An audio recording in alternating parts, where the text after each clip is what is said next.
Vow means a solemn promise. It cannot be broken. Now, vow means solemn promise, an unbreakable promise. Now, when you make a vow, it's not your mouth that God holds. It's your soul he holds. So when you vow to God, you have given him your soul in the process. So what happens is, when God knows, okay, you vow and your soul is in his hand, based on what you said, you know what God does?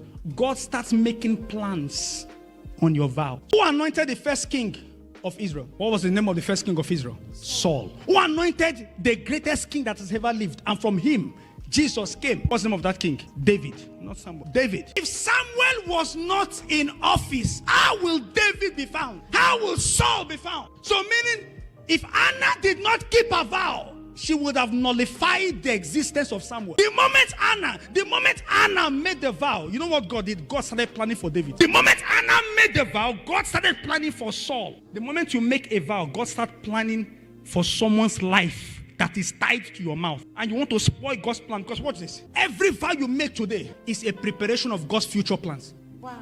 So if you break that vow, you want to stop God's motion. Who are you? Who can contend with God's work and his motion? You? Your mouth? God will rather stop your life until you start moving. It will stop your life until you start aligning.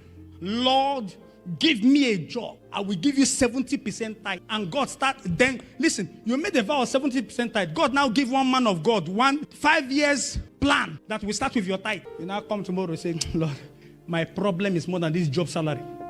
When you give me better job, I will come back. That job, you will lose it. God does not play with vow.